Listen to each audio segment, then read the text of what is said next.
Hi everybody, Eric from Catskills. Today in the video we're going to be training up our treasure hunter.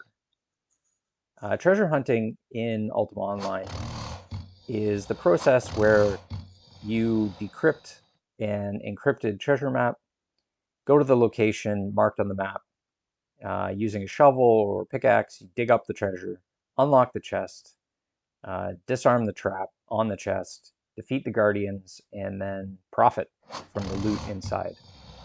Now the loot in treasure chests can be fairly lucrative. You get a good amount of gold, you get a good amount of gems, you get a good amount of magic items at higher levels. And you can even get things like power scrolls, or scrolls of alacrity, or scrolls of transcendence. All pretty valuable stuff. So that's the plan. We're going to be making this guy a treasure hunter, and hopefully we dig up some good chests with some good loot, and mainly targeting those chests with power scrolls. The point we're at in the process of training this character is training magery, and right now at about 55 skill we're going to be just spamming 5th circle spells like Poison Field over and over and over again until we raise our skill up to about 65. And then once we get to 65, we're going to switch to 6 circle spells. I would probably use the spell Reveal because it's targetable. And after that, once we get to, I would continuously cast that until we get to about 75 skill. And then at 75, we'd switch to 7th circle and so forth.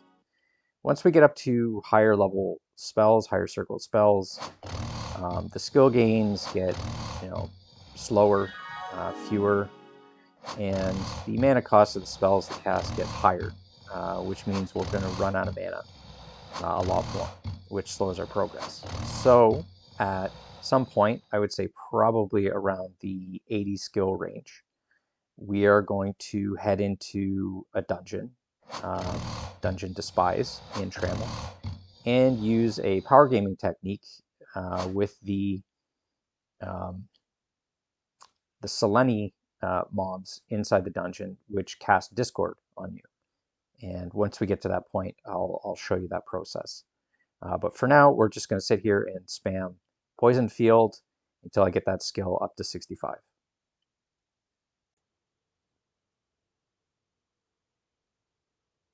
Okay, here we are about an hour or so later, and we've gotten our skill up to about 75.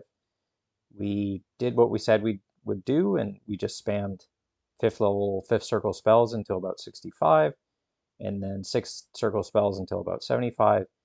And skill gains get pretty slow, so I decided why not just go off to the dungeon and just finish off there. So once you get to the dungeon, as a positive karma character, you're going to want to go upstairs to the right. This is where all the good aligned or positive karma mobs are. If you're a negative karma character like me, then you're going to get attacked on sight when you go in there like any normal hostile mob. To find the Selenis to do the trick, they are to the northeast. You can see them there. What you'll do is you'll get their attention either by getting close and they'll automatically attack you, or just hit them with a magic arrow so they get your attention, and then lead them away to somewhere safe. If you're a negative karma character, you want to go downstairs to the left, and of course down here the evil mobs they won't attack you because you're negative karma character. This character was initially going to be a necromancer, and that's why his karma is low or negative. So that's why. Now, if you just notice that I went to an Ankh and used the Ankh, the Ankh will give you a Wisp Orb. That Wisp Orb is a control device for the mobs in the dungeon. So if you're a positive karma character, you must use the Ankhs on the upper level where all the positive karma mobs are. And if you're a negative karma character, you must use the Ankh in the negative karma basement part of the dungeon. If you try to use the opposite, it'll actually damage you and tell you that you need to use the right onk. So um, once you have your wisp orb, you want to get your attention of whatever mob you're going to use. For negative karma characters, you want to find a phantom. For positive, you want to find a Selene on the upstairs. Get their attention with magic arrow and let them discord you. Once you're discorded, you should see the little particle effect above your character showing you're discorded, and then you can also go into your skill window and just toggle show real, show modified, and it'll show you how uh, your actual effective skill is, and that effective skill level is what's going to be used for calculating gains. So our effective skill level right now is in around the 55, 56 range. So we're going to go back to casting Poison Field, just like we were back at 55 skill earlier, and hopefully we can just keep spamming that spell until we get to around 65. And if we still need to make more gains after that, then we're going to switch to probably Reveal, a 6th circle spell, and spam that until we get right up to 100 real skill or Grandmaster, and then we're done. So we'll see you then.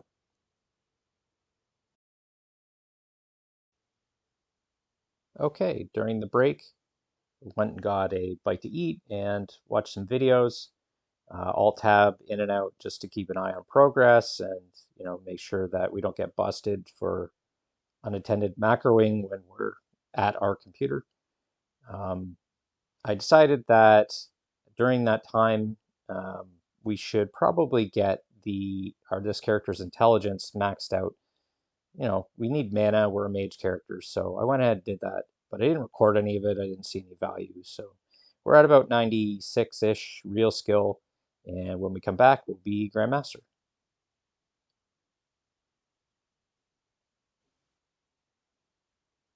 Okay, we're back, and as you can see, we've made it all the way up to 100 magery and 100 evaluating intelligence. One thing to note, you don't really need to intentionally train evaluating intelligence. It should raise automatically as you train magery, assuming you have it set to raise um, in your skill tab or your skill page. So that's all I did, and it maxed out. Even before magery, it was maxed. So we're just gonna head out and start working on wrestling. So the reason we'd want wrestling on this character is for defense. So if a monster gets in melee range or even a ranged attacker like a bow and arrow wielding monster, uh, there's going to be a skill check that happens. And if you have no fighting skill as a mage, you're going to get hit every single time without fail. So if you have some level of wrestling or anatomy, so if you are a mage character and you have evaluating intelligence, if you also have anatomy, it will give you defensive wrestling for the purposes of calculating defense. So here you probably just saw me buy a fishing pole. So the reason for that is, according to uoguide.com, if you equip a fishing pole, no matter what your dexterity is, it can be 10 or it can be 150, it will always allow you to attack at a swing speed of 1.25. So that's 1.25 seconds in between swings. So my dexterity is really low, so I'm going to give it a shot, equip a fishing pole, and start training my wrestling. Now, ideally, if you want to train wrestling, you would do this in Haven or New Haven. You go get the quest from the wrestling instructor in New Haven, and then head down to Old Haven where all the undead mobs are, the zombies, the skeletons, and just beat them up for half an hour or so, and that should get your skill, no matter what it is, from 0 all the way up to 50. After 50, you no longer get accelerated skill gains, and the quest, you need the quest to get accelerated skill gains, so the quest would be complete. So after 50, you would want to come here to Jalom. So you come to the fighter pits where you have all these fighter NPCs.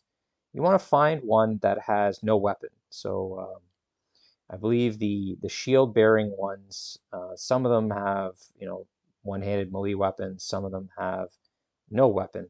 And the ones with no weapon are the ones that you would want to hire. And at this skill level, at below 65. So at this skill level, you want to try to hire the ones that you can see is no weapon. You want to hire the ones that cost 6 gold coins. So we found one worth, asking for 6 gold coins to be hired. So we're going to go back to the bank and withdraw some cash. Oh, withdraw some cash. There we go. And then head back and hire the NPC. Now, what you want to do with this NPC and why this works is because you control it like a pet. You can order it to stay or follow or attack. You can just attack it and then order it to stay, and it will stop attacking you. So you can just sit there and beat him up for forever until he's dead, and he would just sit there and take it. You won't get he won't fight back. Now, if you were, let's say, training parrying at the same time, if you're a fighter type character, you would probably want him to fight you back because he's just a wrestling fighter. I mean, no weapon. He'll sit there and hit you and hit you and hit you and do very little damage. So this is a good trick for training any weapon skill that you might want to do. There's other tricks that are a little more complicated that might be more effective, but this one, it works well for me. So we're going to sit here and train wrestling for a while. I would think until about 65. We'll see. And once I stop getting skill gains off this guy, and we'll move on to the next phase.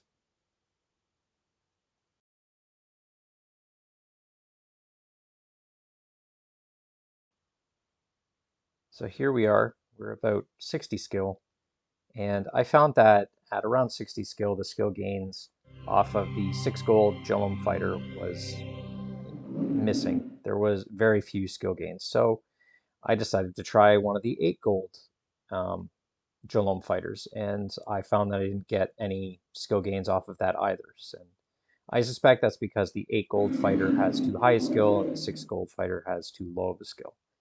So I switched to summon creature, and luckily black bears, grizzly bears, polar bears all seem to have an ideal level of skill to train at this level. So we're going to beat up bears for a little while and then eventually switch to the 8 gold fighter.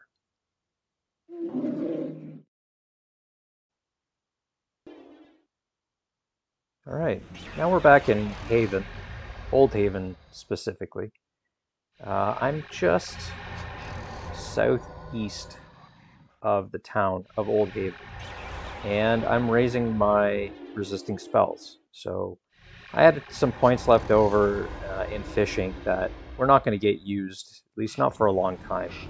I think I'll probably make another character just for fishing, so I'll just use up those points and put them into resisting spells.